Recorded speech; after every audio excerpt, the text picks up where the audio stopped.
Good afternoon. Thanks for joining us across the fence. I'm Fran Stoddard. It's the first Thursday of the month, so we're starting today's program in the kitchen. We're on the cusp of strawberry season, which means other fresh fruits and greens won't be far behind. Here's Marco, who's ready for those first strawberries of the year. Hi, I'm Marco Ayala, and I'm here to share another recipe with all of you. And just like everyone else, I am loving this weather. Mother Nature is finally sending us some beautiful temperatures so we can spend some time outside. In this case, I decided to take our recipe segment outdoors, just by Lake Champlain, enjoying this beautiful day. And as the temperatures rise and we want to be outside, we want to go walking, maybe do some trails, just enjoying the outdoors in this beautiful state that we live in, we also crave fresh food. And one of the first things that I crave during the spring is a salad, a really good fresh salad with local ingredients that I can get not only at my grocery store, local from maybe a farm stand or the farmer's market, or even from your own garden. So one of the first fruits that I really enjoy in the spring is strawberries.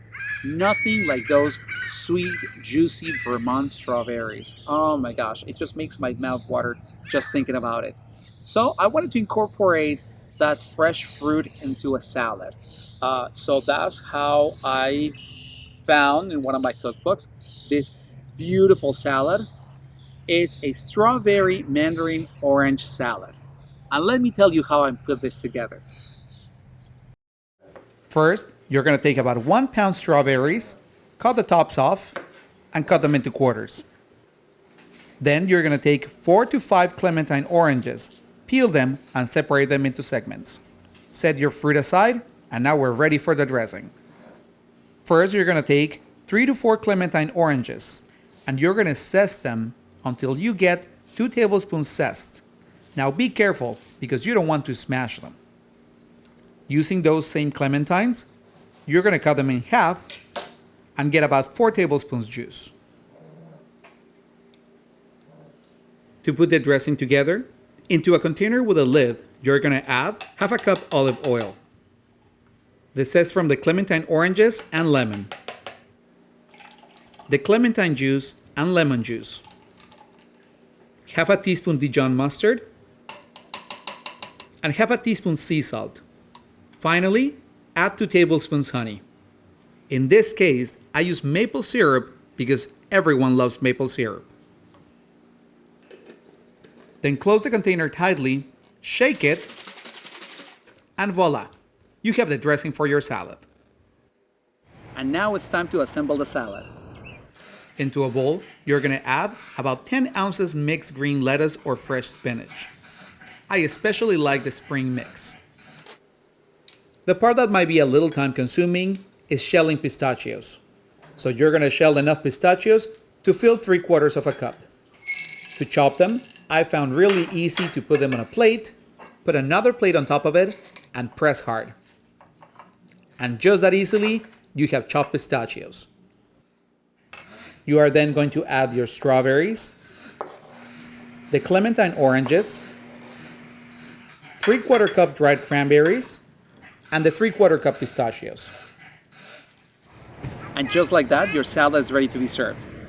And I have some here, so I'm going to put it here on my plate so you can see all those beautiful ingredients together. Then you're going to add your dressing directly onto your salad, because you don't want to add it to the whole salad because then it will get soggy, and nobody likes soggy salad.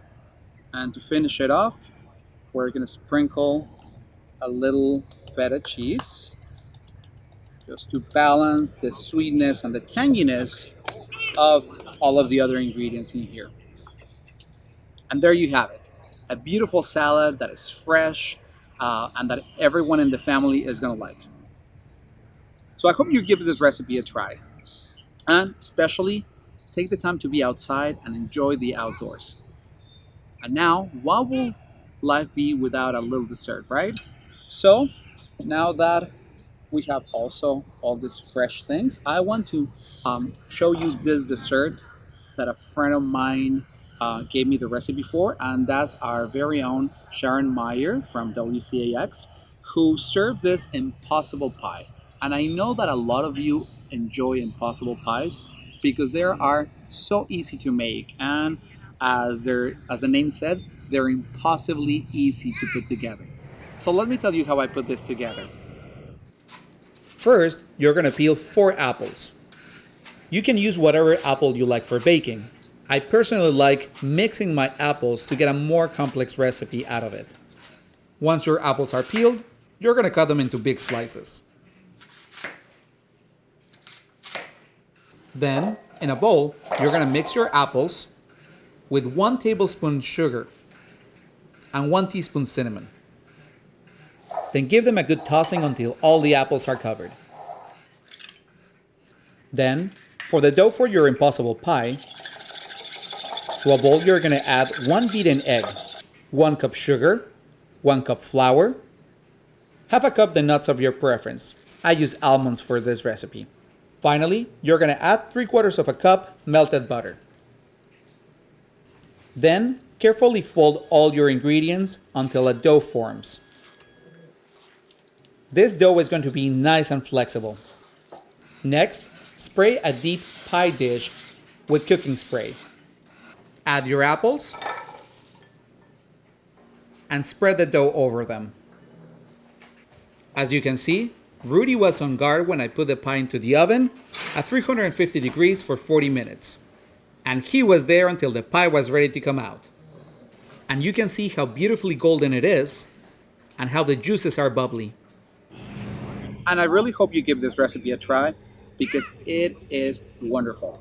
And also, try the salad because it makes a great side dish that you can add some chicken and some pork to make it a main dish. So remember, you can always make recipes your own. And while you're at it, also remember to follow Across the Fence on social media. Like us on Facebook, subscribe to our YouTube channel for the latest updates of Across the Fence right in your phone or your computer, and follow us on Twitter. And from my kitchen, or in this case, from the outdoors to your kitchen, happy cooking.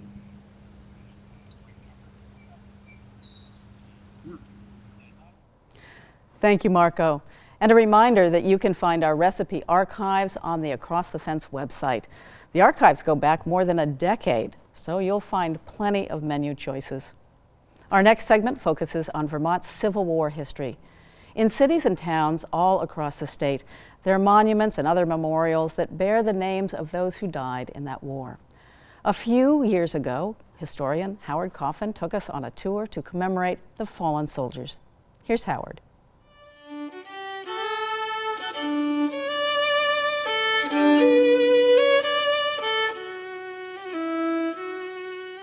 The towns that were hit hardest by the Civil War here in Vermont erected the first memorials.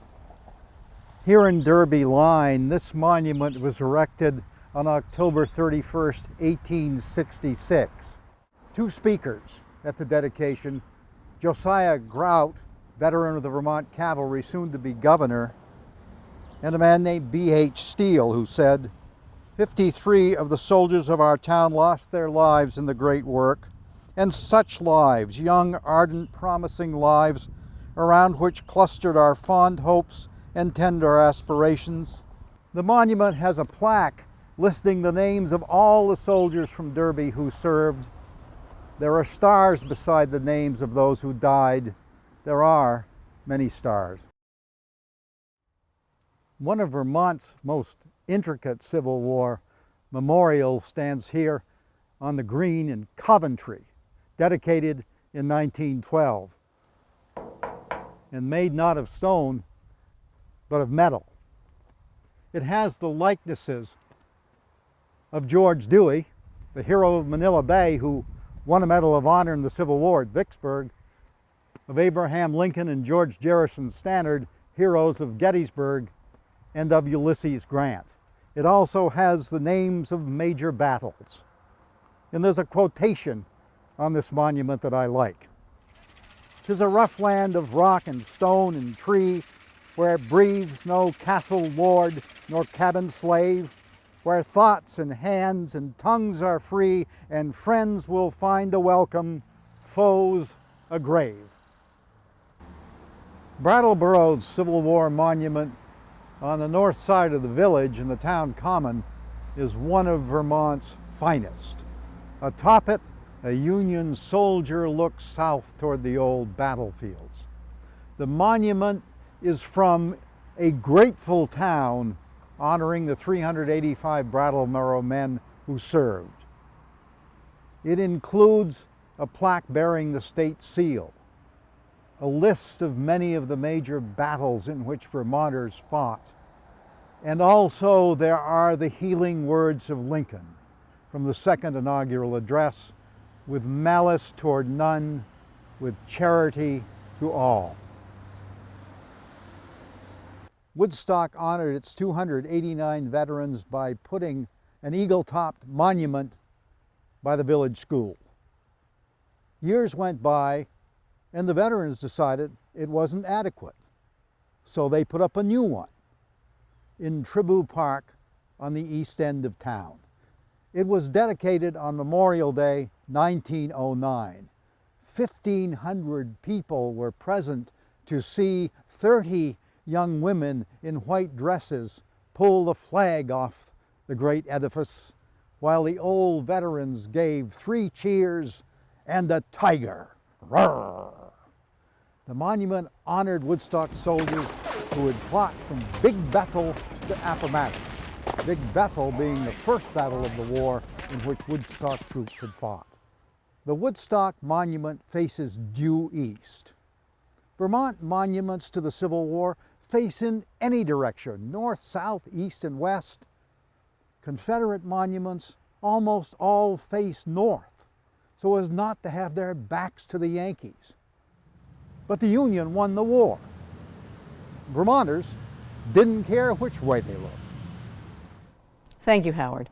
And once again, thank you for joining us across the fence. I'm Fran Stoddard. Stay well.